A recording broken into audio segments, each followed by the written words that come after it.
उसने देखा कि उसकी दुकान में किसी ने आग लगा दी, जिससे सारी किताबें जल रही थी। पर भगवान, सपने भी सच होते हैं क्या? ये बात भी थोड़ी खल रही थी। नीचे राख, ऊपर धुआं देखकर वो जोर जोर से चिल्लाने लगा। कुछ अजीब सी हरकतें करते हुए अपने बदन को भी हिलाने लगा। देखकर लोग डरे तो उसमें भी खिलखिलाने लगा। जरा सोचो उसके पागल होने की वजह। न जमीन थी, न लूटी हुई जायदाद थी। अगर कुछ थी तो वो उसकी जली हुई किताब थी।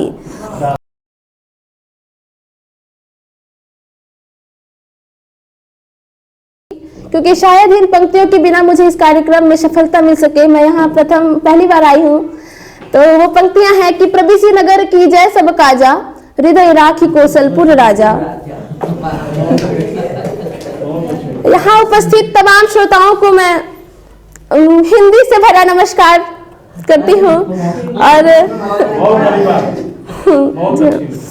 अब मेरी आज की जो कविता है वो मैं आज आपको दो कविताएं सुनाऊंगी जो दोनों 8 साल के बच्चे होते हैं। और ये सर्वप्रथम मैं आपको 8 साल के उस बच्चे के विषय में बताना चाहूंगी जो बार बार अपने पिता से रूठ जाती है, और कभी उसके घर वाले कभी उसे मनाने के लिए कभी गुड़िया ला कर देते हैं, तो कभी क्या क्या हर तरह का वो कोशिश करते हैं। तो मेरी कविता की जो शीर्षक है वो है पर अफसोस। आपको लग रहा होगा कि हम यहाँ पहले क्या बोलते हैं, बेटी को ही क्यों लिए? तो हमारे यहाँ कहा जाता है लेडीज फर्स्ट, और कहने वाले पुरुषों ने भी हमें यही कह के दिया है कि यत् नार्यास्तु पूज्यन्ते रमन्ते तत्र देवता। मेरी कविता की शीर्षक है पर अफसोस। आज पिता ने 2 जोड़ी जूतियां ले आई, बेटी के लिए मानो एक नई खुशियां ले आई। आज पिता ने 2 जोड़ी जूतियां ले आई, बेटी के लिए मानो एक नई खुशियां ले आई। पर अफसोस की बेटी की पैर अब बड़ी हो गई थी, रूठ कर वो कोने में खड़ी हो गई थी। रहा ना गया भाई से तो गुड़िया लेकर आया वो, रहा ना गया भाई से तो गुड़िया लेकर आया वो, पोंछ बहन के आंसू को और खोल उसे दिखलाया वो। 2 जोड़ी की जूतियों पर थी बेटी नाखुश जो, 2 जोड़ी की जूतियों पर थी बेटी नाखुश जो, एक छोटी सी गुड़िया पर हो गई कैसी खुश वो। इतनी ही देर में माँ ने भी नई चूड़ियां खरीद कर लाई थी, पहनाकर बेटी के हाथों में तालियां भी बड़ी बजवाई थी। इतनी ही देर में माँ ने भी नई चूड़ियां खरीद कर लाई थी, पहनाकर बेटी के हाथों में तालियां भी बड़ी बजवाई थी। पर अफसोस कि उसने तालियां बजाते बजाते उन चूड़ियों को भी फोड़ दिया। कुछ समय बाद फिर उसने अपने मुंह को मोड़ लिया।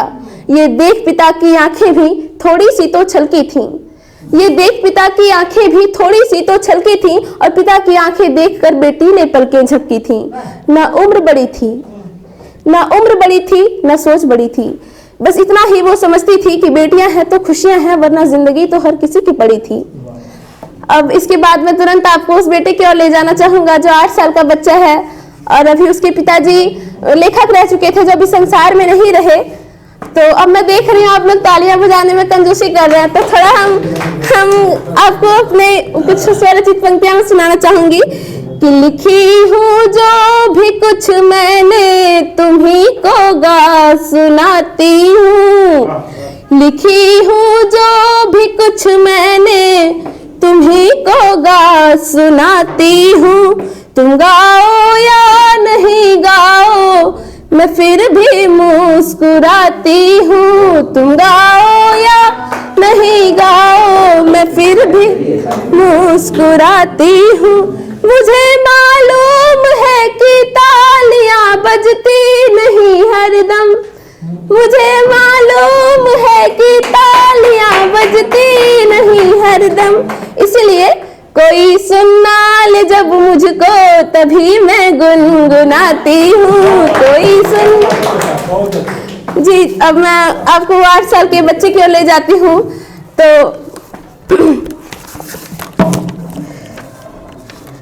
कविता सुनिएगा। कभी मैंने देखा था यहाँ एक छोटा सा मकान था और बगल में किताबों की दुकान थी।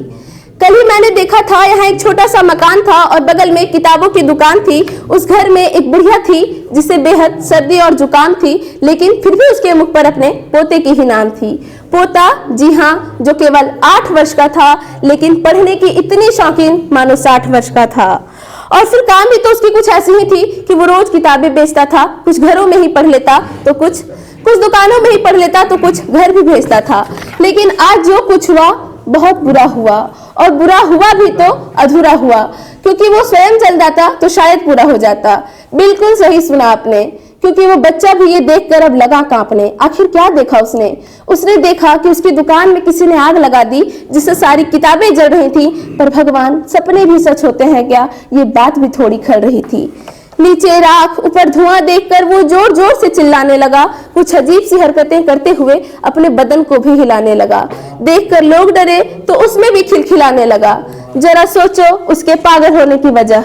न जमीन थी, न लूटी हुई जायदाद थी, अगर कुछ थी तो वो उसकी जली हुई किताब थी। किसी ने, बहुत बहुत धन्यवाद। किसी ने कहा कि आखिर इस दुकान का मालिक कौन है? बुढ़िया ने भीड़ से निकलते हुए जवाब दिया, ओहो, ये बच्चा ही तो मालिक था और बच्चा ही तो सेवक था। ये बच्चा ही तो मालिक था और बच्चा ही तो सेवक था। तुम मानो या ना मानो साहिब, इस बच्चे का बाप भी कभी लेखक था, इस बच्चे का बाप भी कभी लेखक था। अंततः मैं अपनी इन पंक्तियों के साथ अपनी इस वाणी को विराम देना चाहूंगी कि किताबें लुट गई तो क्या जिज्ञासा हमने भी बरकरार रखी। किताबें लुट गई तो क्या जिज्ञासा हमने भी बरकरार रखी। जैसे कृष्ण के चले जाने पर गोपियों की इंतजार सखी, उन गोपियों की इंतजार सखी। धन्यवाद।